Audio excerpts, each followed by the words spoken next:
Hello everyone, good morning. First of all, warm welcome to OIC training by UnoGeeks. In this video, we're going to look at how to use a for each loop in OIC.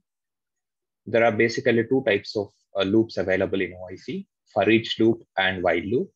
In this video, we'll see how to use for each loop. And in the next video, we'll see how to use a while loop. Okay, so the use case is to build a REST API in OIC, which will receive customers as input. So we'll receive multiple customers. Let me show you the sample payload. So we'll receive multiple customers in the request payload as input. And we will loop through the customers in our integration flow using a for each loop. So for each is typically used when you want to loop through a predefined collection like this sample. And within the loop, what we basically do is we just log the customers. We print it to the log message, or we print it to the log. But in real time, you might probably invoke an API to create the customer in another application, maybe ERP Cloud or a Salesforce. Okay, so let's get started. Let's go ahead and build this REST API in OIC. I've logged into OIC instance, and before you build any integration, what's the thumb rule? You need to create the connections required for that integration. And to build this REST API, I just need one trigger connection. So I'll go ahead and create a trigger connection for that. And I'll use REST adapter because I want to build a REST API here. I can call it as UnoGeeks for each REST trigger connection.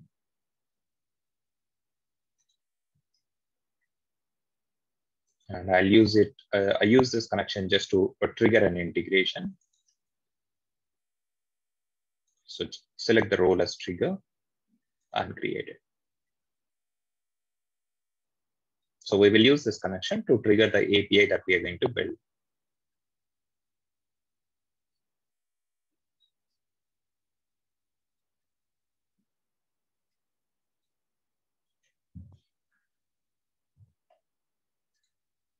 And we have created the trigger connection now. And we need to create an integration using app-driven orchestration style now. So yes, the connection is created, it's 100%. And change the security policy to basic authentication. Save it. The percentage changes to 33. Test the connection again. And save it. This security policy will determine how the authentication credentials need to be passed in when you try to access the integration that you're going to build, wherein you will use this as a trigger connection. So in whatever integrations you use this as trigger connection, to invoke those integrations, how do you need to pass in login credentials? That will be determined by this security policy. If you say basic authentication, you just have to pass in username and password. And if you have left it as such, open authorization 2.0, you should probably be passing an OAuth token. Okay, so to keep it simple, we have changed this to basic authentication. That's fine. Let's go back. Save the change. Go to integrations and create a new one. Use app-driven orchestration style.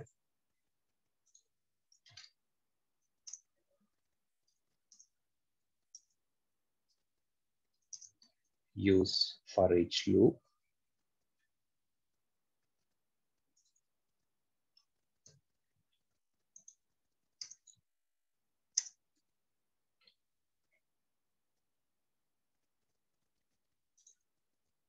Okay, put it in UnoGeeks package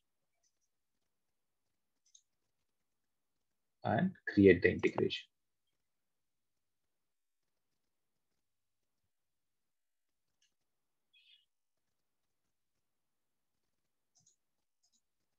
Change the layout to horizontal. And what's the first thing we need to do in the integration? We need to configure the trigger connection. So we have defined a trigger connection just now, right? So we're going to use that trigger connection and configure it as a trigger connection in this API. Okay, and in that trigger connection, we're going to define the request and the response payloads. Let's go ahead and do that. Use the trigger connection that you have defined. And you can say receive customers. Next. And receive customers and loop through them. And overall, we'll just say and log them. And the endpoint URL, we don't need to receive any input parameters here. So I'll just keep it simple. I'll just put a slash. In case you want to receive any template parameters as input, you can pass them in this in flower brackets like this. And if you put something in a flower brackets, they will get created as template parameter. And instead, if you want to define a query parameter, you can do it from the request parameter screen. But for this endpoint, I don't want to define any parameters. I just want to receive the customers in a request payload. Okay, so I'll keep this simple. I'll just put a slash, and it's a post action. So action should be post because I need to receive a request payload. So when you want to receive a request payload, or when you want to configure a request payload for a HTTP endpoint, you need to use either put, post, or patch endpoints or patch methods. You cannot, if you select get, you notice that this becomes unchecked or this becomes disabled. You will not be able to configure a request payload. Okay, so select post action and select configure request payload and select option to receive the response as well, because we need to receive a response back as well. Next.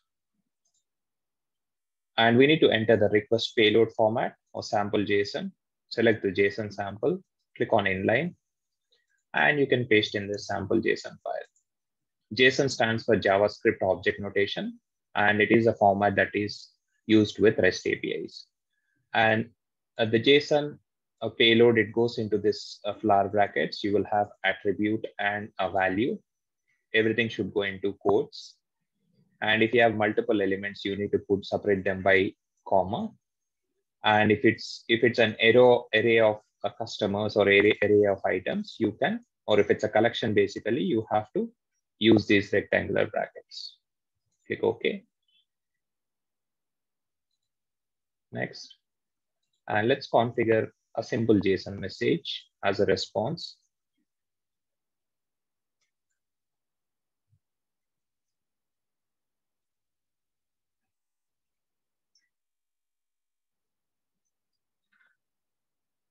And you might just say customers processed successfully.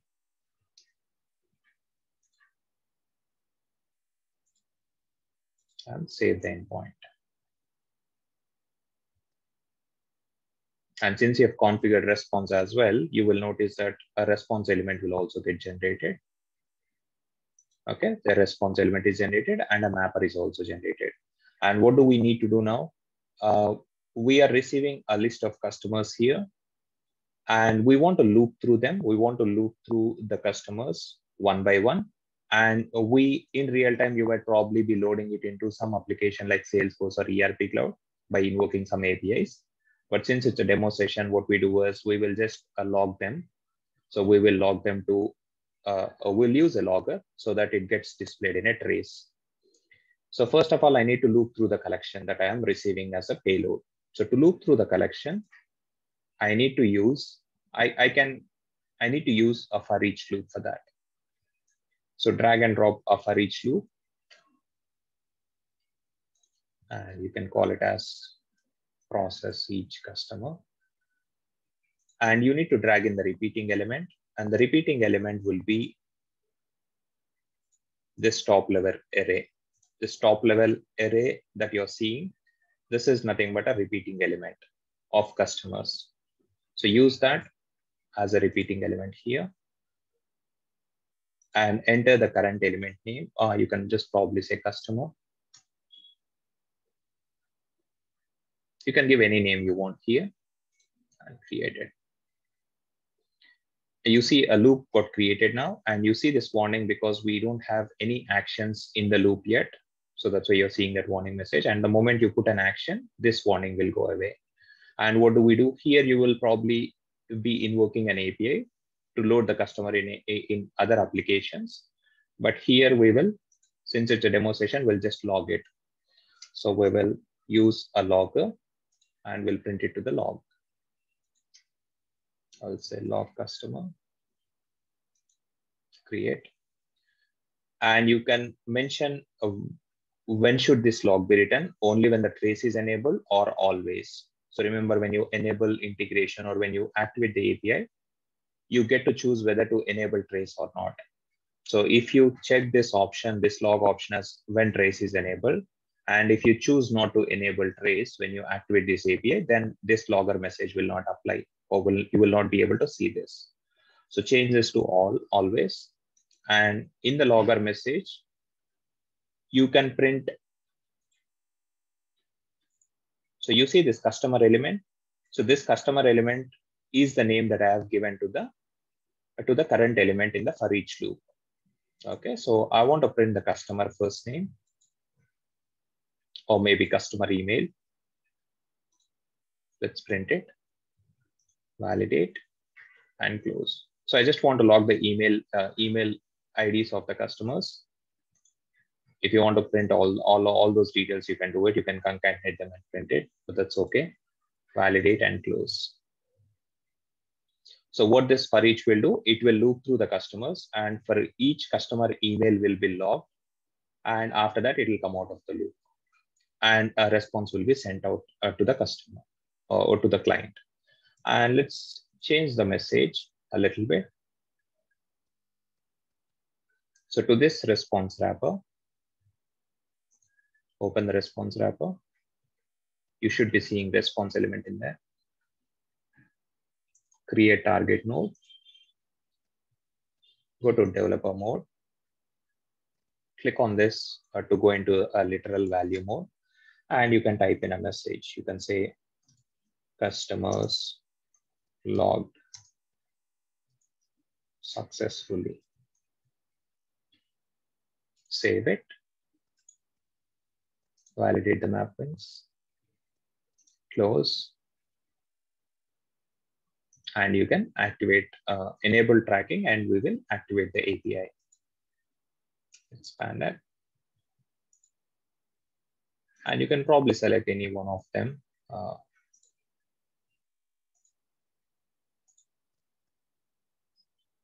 Yeah, you can probably select the first name. It's fine. Select first name as a tracking identifier, save it, and then we can go ahead and activate the API.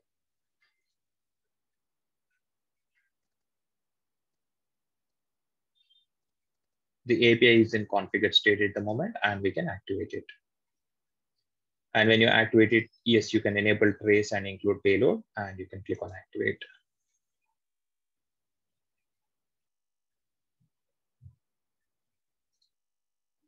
And it's time to test the API. Click on run icon and click on test. We can test the REST APIs directly from OIC itself. You don't need to use a tool like Postman. In the recent release, we've got this option. And we didn't configure any URI parameters for this endpoint. And if you go to body, you will see that the sample payload that you have keyed in, of the customers, it has got copied over to the body. So we'll leave the payload as is. I've got 3 customers, Prasad, admin, and info. So we'll trigger the endpoint with the same customer details. Let's go ahead and test it. And you see instance generated. And you see that we've got a response which says customers logged successfully. And if you go into this instance ID, what do you notice here? You notice that a message was received, a for each loop was executed, and how many times was it executed? 3 times. And if you expand the iterations, you will be able to see it straight away. So you can see that this is iteration number 1, and it has logged, it has picked up first customer, which is Prasad, and it has printed his email ID there in the logger. And iteration 2, it picked up second customer, and it has printed the second customer email ID. and the third customer as well. And then it has exited the loop because there are only 3 customers. And then this message got mapped in the mapper, and then it was sent back to the client.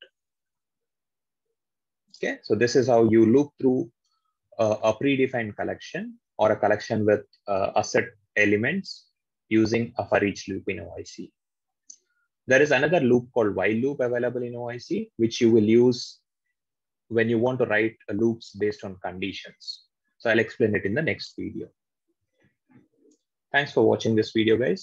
In case you are interested in Oracle integration cloud training offered by UnoGeeks, please call us on this number or send a WhatsApp message, or you can email us at info@unogeeks.com.